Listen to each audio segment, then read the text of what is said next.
Bismillahirrahmanirrahim. Assalamualaikum warahmatullahi wabarakatuh. Bertemu kembali dengan saya Muhammad Fadli Kasman.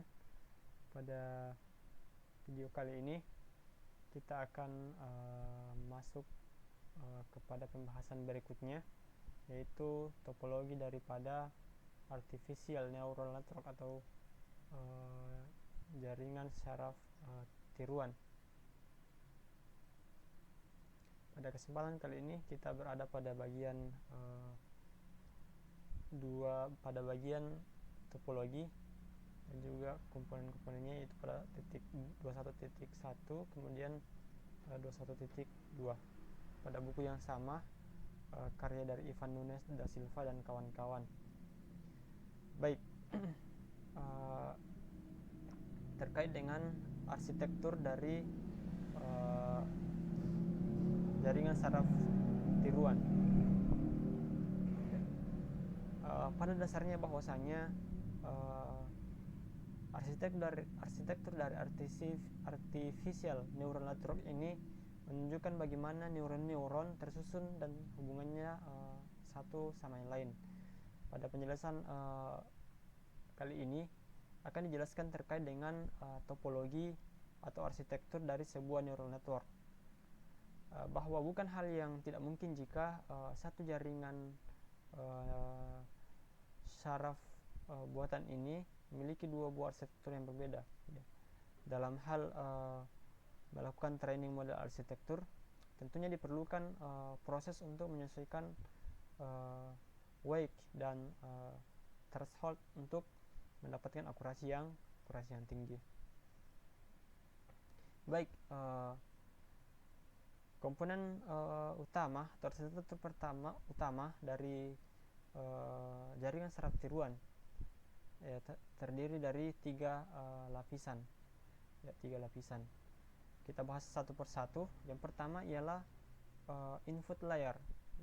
Ini input layer yang warna hijau. Layer ini berfungsi untuk menerima input data, signal input atau data, kemudian signal, future atau tolak ukur lain dari sebuah input. Nah, input ini biasanya akan dinormalisasikan sesuai dengan batasan pada fungsi aktivasi. Misalnya itu 0 sampai 1 ataukah min 1 sampai 1. Apa gunanya? Gunanya ialah untuk memudahkan perhitungan matematis pada jaringan. Itu untuk layer pertama ataupun input layer. Kemudian layer yang kedua yaitu hidden, intermediate, or visible layers.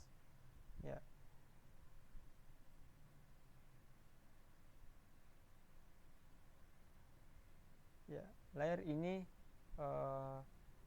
merupakan setelah layer daripada layer input. Layer ini biasanya disebut dengan sebagai layer hidden ataupun intermediate ataupun visible layer. Nah, pada layer ini berfungsi untuk mengekstrak ataupun mencari pola dari layer input. Nah, yang akan dikirimkan ke output. Nah, jadi pada hidden layer ini terdiri dari banyak layer. Jadi bukan cuman satu layer di sini. Tentunya pasti ada banyak layer yang ada di sini. Kemudian dan lapisan-lapisan ini yang menjadi inti dari neural network. Jadi hidden layer ini merupakan otak dari neural network, karena ini merupakan inti. Jadi ini bukan cuma satu layer yang ada di hidden layer ini. Ada banyak layer yang akan mencari pola, yang telah dikirim daripada input layer. Kemudian setelah diolah di hidden layer ini, maka akan dikirim ke output layer, seperti itu. Kemudian yang ketiga ialah output yang terakhir, seperti yang katakan tadi, yaitu output layer. Output layer ini tentunya kita sering mendengar output berarti keluaran, yang mana output ini akan menampilkan hasil komputasi dari hidden layer. Ya, jadi yang pertama input, ya, kemudian dilakukan pengolahan ataupun pengenalan pola melalui hidden layer, kemudian akan dikeluarkan melalui output layer. Ya, selanjutnya ya di bagian selanjutnya itu terkait dengan layer-layer bagian-bagian layer selanjutnya, yaitu ada single layer feed forward architecture. Ya, sesuai namanya bahwa neural network ini hanya memiliki satu layer saja, ya, satu layer saja. Ya, masing-masing input, hidden dan output layer. Jadi data berjalan hanya dari satu arah, yaitu dari input layer langsung ke output. Ya. Jaringan neural network ini biasanya digunakan pada klasifikasi pola dan linear filtering atau penyaringan. Ya, perceptron dan Andalin adalah salah satu contoh dari single layer ini. Ya, yang mana single layer ini ya data berjalan dengan hanya satu arah saja, ya, ini ya. Oke, selanjutnya multi layer feed forward architecture. Ya, multi layer ini ialah jaringan yang terdiri dari lebih dari satu hidden layer. Ya, kita ketahui ya, ini inputnya, layernya, kemudian ini ada hidden, ya, satu, ada dua, ya, ada dua bagian hidden, kemudian output. Jadi arsitektur ini digunakan dalam memecahkan masalah seperti function approximation, ya, kemudian klasifikasi pola, kemudian identifikasi sistem, kemudian optimasi, robotika dan sebagainya. Ya. Jadi gambar ini menunjukkan ya arsitektur sederhana dari multi layer feed forward yang terdiri dari dua hidden layer. Ya, coba kita lihat ada dua ya. Nah, ini layer yang pertama, kemudian ini layer yang kedua. Ya, jumlah hidden layer bergantung pada kompleksitas problem yang akan diselesaikan, kualitas dan juga kuantitas datasheet.